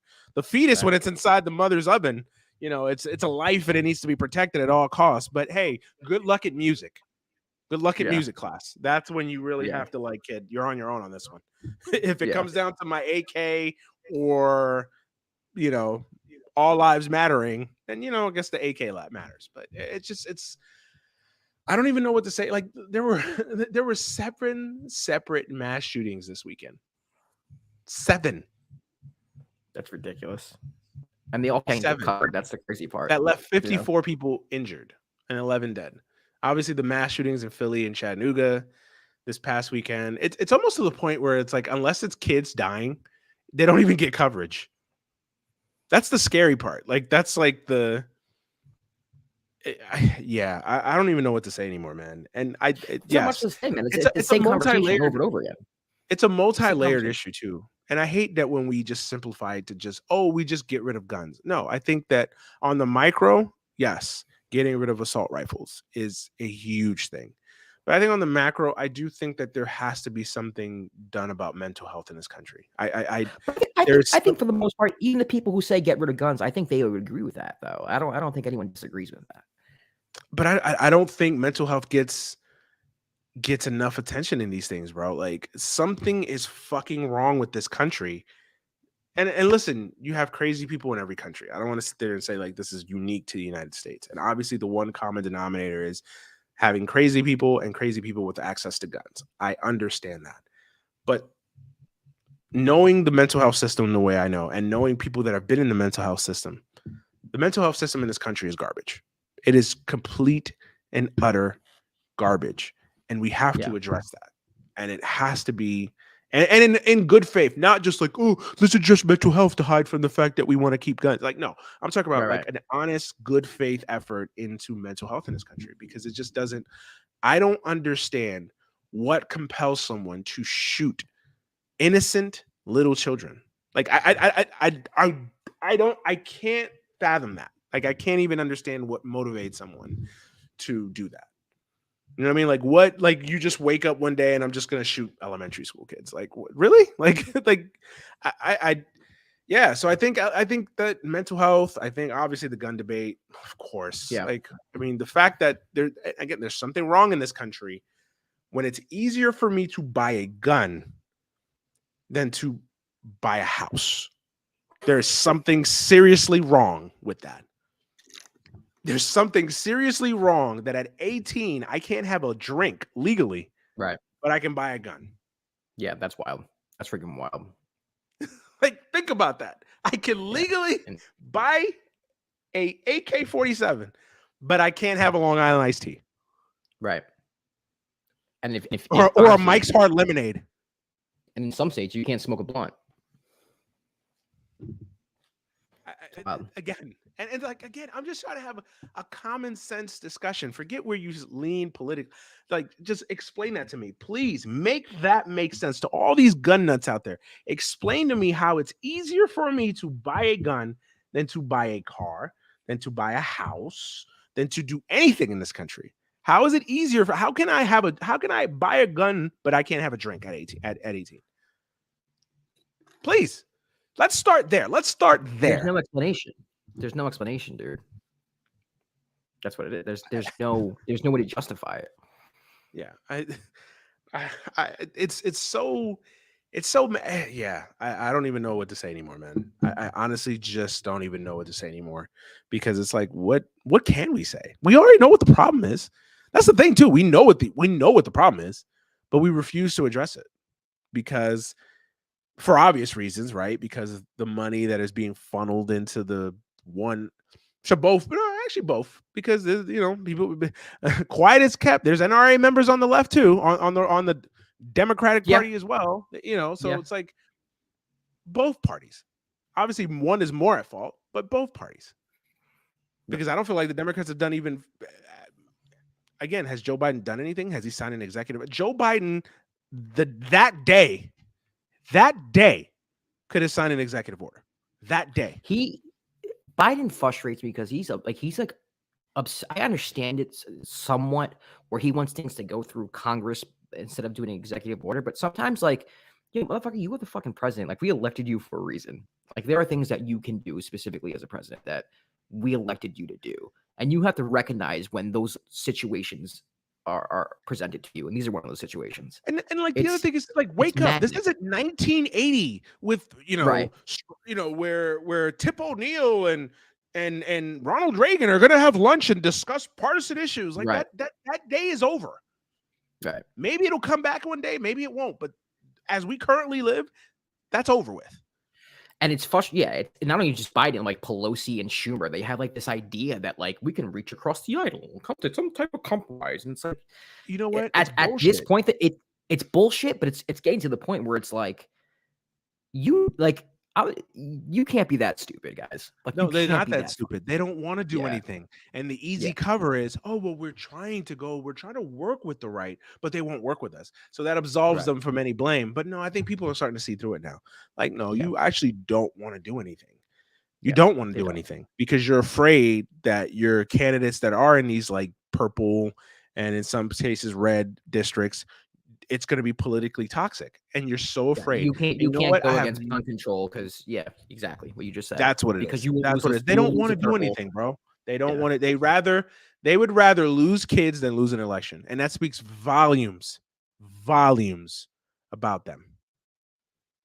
That day, the fact that day, I don't want to hear about your thoughts and prayers and how hurt you are, and losing your kid is like losing your soul. Fuck that. Ban assault rifles today. You could sign something today. Like I'm over the words. I'm over the empty promises and the empty hollow words that don't mean anything. I mean, can you imagine? And of course, this hits closer because I have kids that are of similar age. Like those would have been my children. You know, people that have kids that age. Like those could have been their kids. They're going to be my kids. Like I can't even like. How do you even rationalize that? Like there's little kids that were murdered, slaughtered in an elementary school, kids, and we're still having this discussion. Still, like we're still doing this. We're gonna keep having it too. It's gonna happen again. 10 years after Sandy Hook. It's gonna happen again. Man. It's gonna happen again. Our government's doing. The Senate went on a fucking break, bro. Like they fucking adjourned themselves to like June 6th or something like that. Like how the fuck? That's the other thing.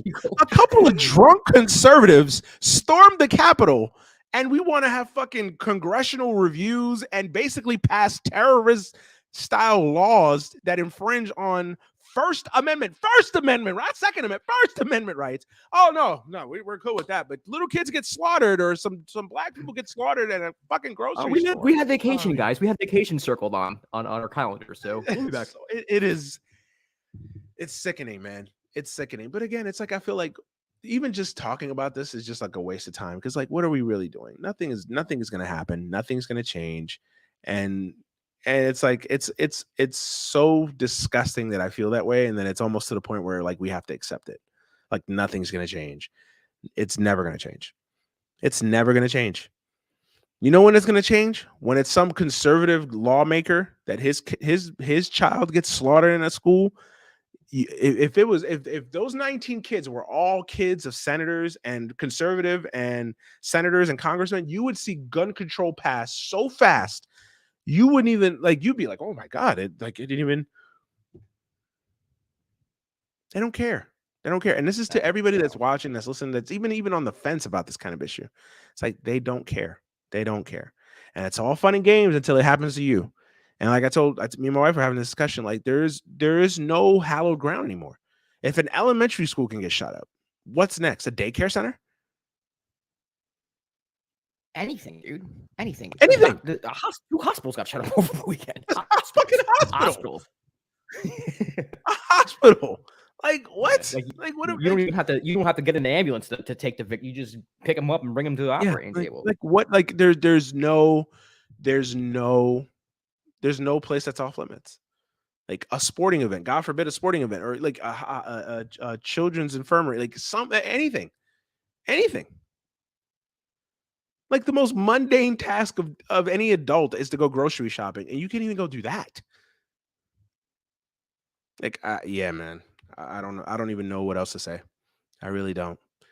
27 school shootings have taken place in 2022 so far. 27. 27.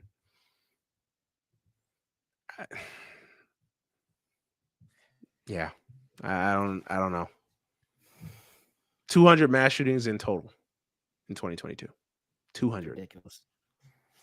And I think mass shootings, for the record, I think are considered anything that's over 4 people shot at one point, if you're wondering. Still the analytic response to what's mass shootings? Is it like 5? Is it 6? Who gives a fuck? If one person gets shot, it's a problem. Like, who cares? What are the numbers? Like, yeah, it's sad, man. It is crazy. It is crazy, and I don't know what. I know that nothing's gonna be done. So it's not even. It's no point. It's no point. Have you even heard about a law coming to pass? Like, I know that the background check thing is still sitting in Congress, toiling away. That's never gonna get passed. So whatever, it is what it is. But hey, we'll overturn Roe v. Wade. Think about it. We'll overturn Roe v. Wade, but we can't get assault weapons ban. Like it is. Oh my God, it is. Yeah, it's I think Democrats are petrified of the reaction from a certain group of people if they were to ban assault rifles. I think they're petrified to pass that law. They're cowards. And this is to the people. Oh, well, we did have an assault weapons ban before, and nothing really changed. Like Columbine happened, and we had an all. No, but the stats are like overwhelmingly like positive in the sense that once the ban ended, all hell broke loose. And listen, as long as you have guns, you're never going to end this. Like, there's always going to be a mass shooting of some extent. But if we can cut the number down from, I don't know, 200 to maybe 150, I feel like that's a worthwhile gamble. Like this idea that, because you're not going to get rid of all of it, it's not worth the aggravation. Like, I don't know if we can cut the number down from 200 to 150. I feel like that's a success. I don't know. Don't call me an expert, but I feel like if we can go from 200 to 180, that's a success. And maybe another year from 180 to, I don't know, maybe 100, that's a success. No, but what would happen is they would pass an assault weapon ban, and then a school shooting would happen, and then everyone on the right would go, see, we did this, and nothing happened. And they would point to mental health. Like, I'm supposed to really believe that the right cares about mental health. Get the fuck out of here. Vote no against every single healthcare proposal. Right? Yeah, but the mental health is like, you get the Charlie Kirks of the world that just so care about. Yeah. Now I'm pissed off. Now I gotta end the show pissed off. Yeah, it's all right. It just makes me mad. Just makes me so mad. It's appropriate. Yeah. But hey, if only we just had more cops in schools and more teachers armed. I mean, the fucking school resource cop was gone that day. Like, there's still been no explanation on where the school resource cop is. Where was he on a lunch break? Was he just not there that day? Yeah. They're not even working with federal investigators to uncover what really happened. They're covering up a lot of things, and I'm not a conspiracy person, so I don't know what they're covering up, but they're definitely, putting lipstick on a pig right now. The fact that guys were going in to get their own kids. Think about that shit.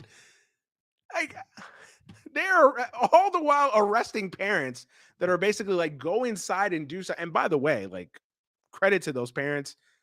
I'd be right there with you.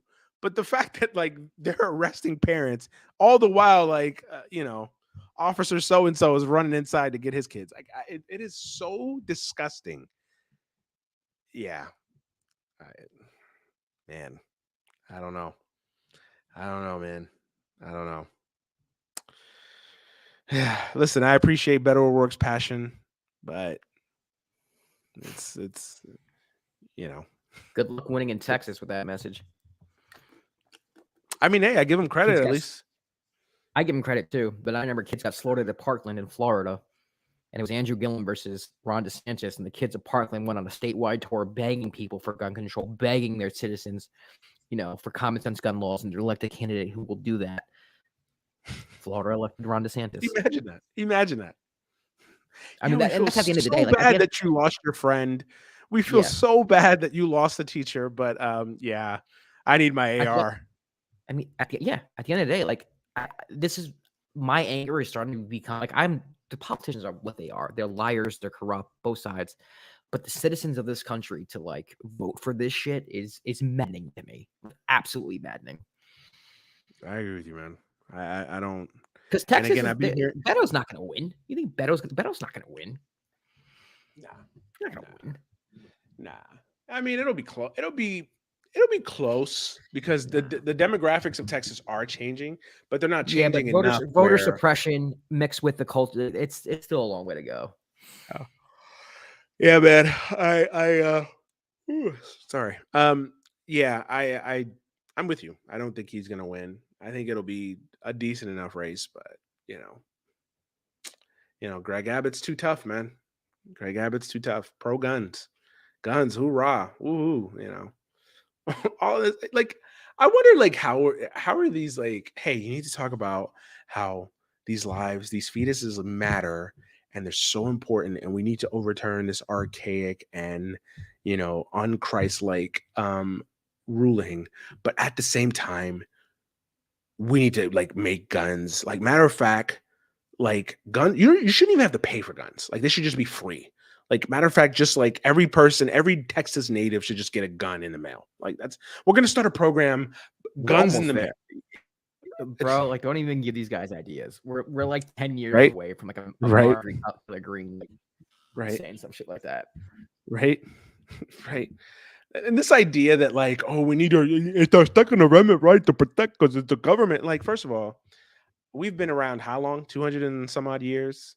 And all the fucked up shit that has gone on in this country. And we've never had the government like rounding up citizens, or doing this. Like, listen, white people, I promise you, you don't need guns. The government is the least of your worries. Trust me, if there was going to be some crazy shit going on in this country, it would be black people coming back to fuck you up. Like seriously, that's also, what you would have to worry about. If that's this like, idea that the military and the police are going to turn on their right-wing brethren and like do this for the liberals, like, is fucking insane. You think the United States military and the police of the United States of America are going to be the ones who are going to take orders to take away your guns and to overthrow? Like, what? Where? Like, it is so irrational. Like, that whole belief is so irrational to me. Just say you like guns. You like guns. It's weird. It's a weird fetish. But that's what you like. You know what? And I respect it. And I respect it. Just say you like guns. And listen, I'm not like totally against gun ownership. Like, I own a gun now. Like, so I'm not even gonna be a phony and be like, oh, I don't like having one. I feel like living in a world where I actually have to have one is a problem and onto itself. But I'm not gonna sit here and tell you can't own a gun. But there's a very distinct difference with you having a handgun and you going out and having a fucking cannon. Like, that's a difference. Want to be oppressed so bad, man. And that's what it also ties back to January 6th, man. These people legitimately think they're being oppressed and that their rights are being taken away. Build up this fantasy in their heads that they have to protect themselves against a tyrannical government. So anytime the Democrats are in office, that's tyranny to them.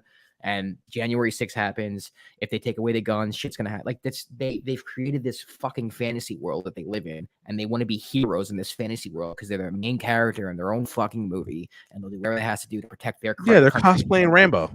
It's what? It's sick. If you're so fucking gun-ho, you know what? Send back the 17, 18-year-old kid that doesn't want to be fucking overseas anyway.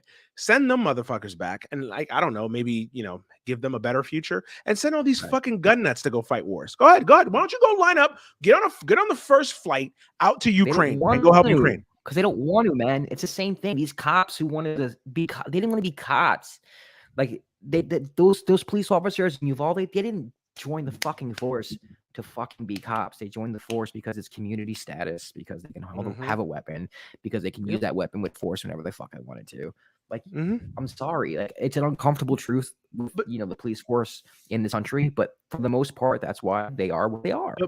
But my point would be is like, I'd have more respect for you if you just like, hey, I'm going to go fight. And where's the next war? I'm going to go fight it. Like, I'd have more respect if even that was but no, you don't. You're a fucking pussy. You don't want to do that. You just want to walk around with feel like you're the shit with a gun in your back pocket and make up some some nighttime fairy tale that the government that Antifa coded as the Democratic Party is going to come take your fucking your guns. Like, really? Like, seriously? It's weird. It's really weird. It's really weird. It's funny, but and that whole pro gun culture is only a white person thing, because black people who are pro guns get thrown in jail. It's true. There's a difference. It's true. I mean, you saw the Black Panthers, what they started doing. Watch it.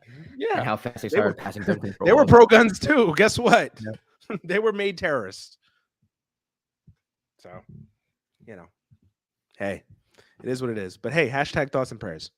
Thoughts and prayers. They're with you all the time.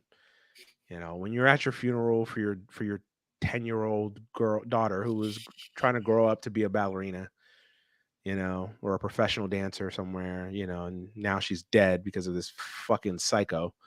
Thoughts and prayers. We won't pass gun laws, but thoughts and prayers. Just know that thoughts and prayers are more powerful than legislation. It's weird, man. It's just weird.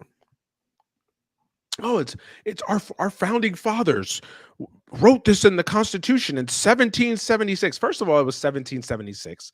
They don't care. First of all, number two, yeah, those founding fathers also believed that black people were less than. So are we really taking their word for? And women. So, and that's the other thing too. Like, half of these people wouldn't be able to fucking recite you any piece of the fucking Constitution. These constitutional scholars, they don't care. It's a bullshit. I know it. I'm just pointing out. I know. I'm sick of having disingenuous arguments with people I disagree with, because that's what I feel like I've been doing for the past few years. It's all disingenuous. Just say you like guns. I like guns, and I don't care how many guns, and I don't care if you don't. I like guns. And you know what? If some kids have to die, some babies have to die in order for me to have guns still, then guess what? It is what it is. It is what it is. Like you said, I would respect you more if you just said that. Let's not have this disingenuous conversation about the Second Amendment. Stop it. Or mental health. All it takes is just good people with guns instead of bad people with guns. You don't really think that your weapons, that you're going to be able to be in your bunker and take care of a freaking military if it came down to that. Give me a break. Stop it. Yeah. It's fantasy. It's sick. It's like a mental illness. It feels like a mental illness. I know it's like, it might be a little bit of hyperbole, but it's. That might be the real mental illness, right?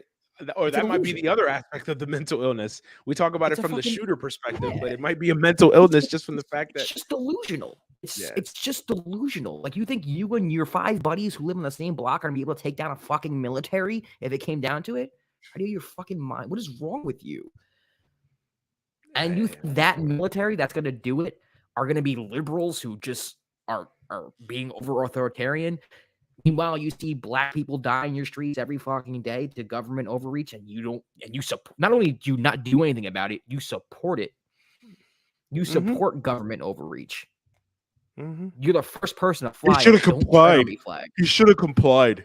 Yeah, give me a fucking break. These people, I'm just done having disingenuous. Like this, they're full of shit, dude. I haven't had a single debate about this issue since it started. I've seen all the stupid, cringy posts that we always tend to see around these issues and around these situations, dude. And I don't have them anymore.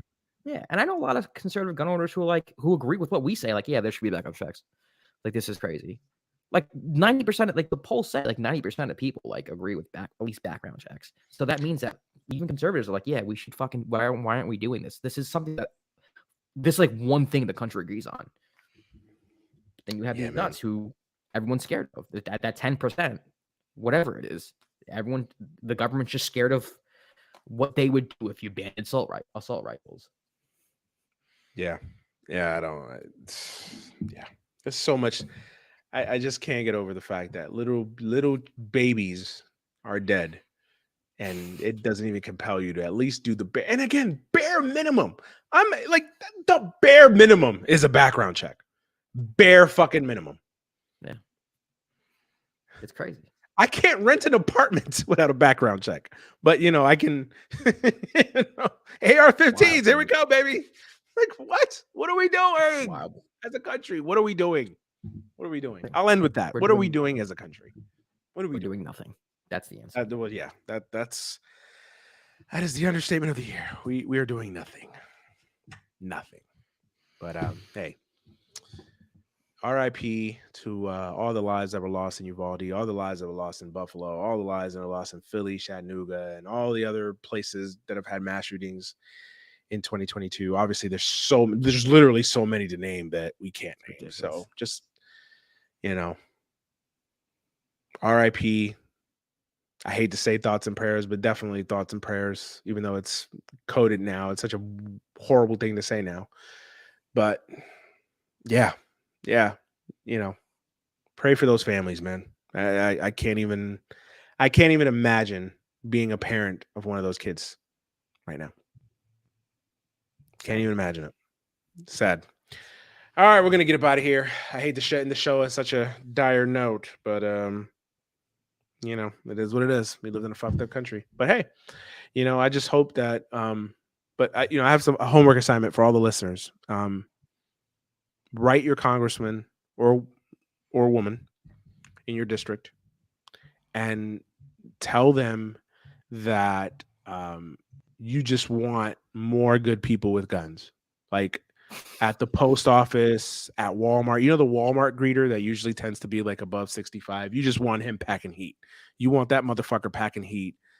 You just want good people with guns. Like, that's all it takes. Just good people with guns, and all these things will be done with. Can you imagine it? Your kid acts up at music class.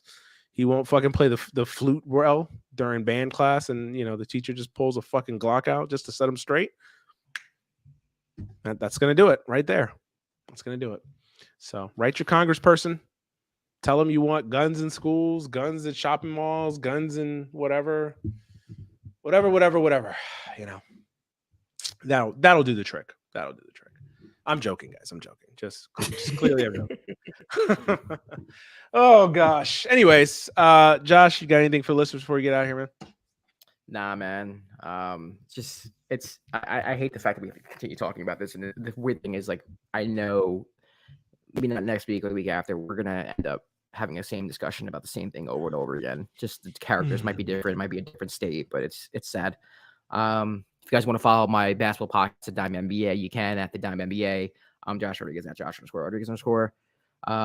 Outside of that, man, just stay safe out there, guys. Stay safe. Literally, seriously, stay safe out there. Because that's the other thing about this too. And it can happen anywhere. So stay safe out there.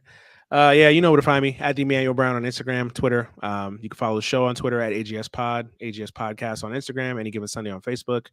We're live on YouTube every Sunday, so go subscribe, go like this video, go like any videos that we have on the channel, and go subscribe to Any Given Sunday podcast on YouTube as well. Also, you can find the podcast version of this available anywhere you can find podcasts. So Apple, Spotify, Google, iHeart, all that. You can find it everywhere. We're everywhere. So go do that. Drop a review as well. Help us get noticed, and the algorithms can find us out there. Easy to find. So yeah, go drop a review. Go do all that stuff. You guys know the spiel. No need to rehash it. You guys know. Just go support the channel. Go support the channel. Oh, we also have a Patreon page too. I started it right before we went on hiatus. Never got a chance to plug it. If you like what you do, if you really, really are a fan of what we're doing here, help us out. Podcasting, it may seem fun. It is fun. And it may seem easy and inexpensive, buying cameras, buying microphones, high-speed internet, hosting databases. All these things cost money, so every little thing, every $5, every dollar, every $5 helps. And we really appreciate a donation if you like what we do. Had a couple people donate, so that's great. But yeah, if you listen religiously, if you like what we do, please donate. We'll start a plan in place of like giving you guys something for your donation. Maybe like an interview or something, a special interview, a special guest or something. Oh, I don't know. We'll think about it. Yeah, but even if it's just like $1, $2, hey, some loose change that you can give. I know times are rough right now, so any time that anybody can donate to any podcast is always greatly appreciated. So yeah, go join, go donate, go support the show. It's patreon.com/anygivensunday, or Any Given Sunday podcast, I believe. So yeah, you'll find us. Go donate. All right, I'm done rambling. Be safe out there, everybody. We got a good NBA Finals, hopefully, or what looks like it's going to be a good NBA Finals series. So whenever it resumes, I don't know, Thursday, Sunday, Rosh Hashanah, whenever, Easter, whenever it comes back, it looks like we're going to have a good series. So we'll be back to talk about it and break it down some more next week. For Josh Rodriguez, I'm Manny Brown. This has been Any Given Sunday. We are out of here. Peace.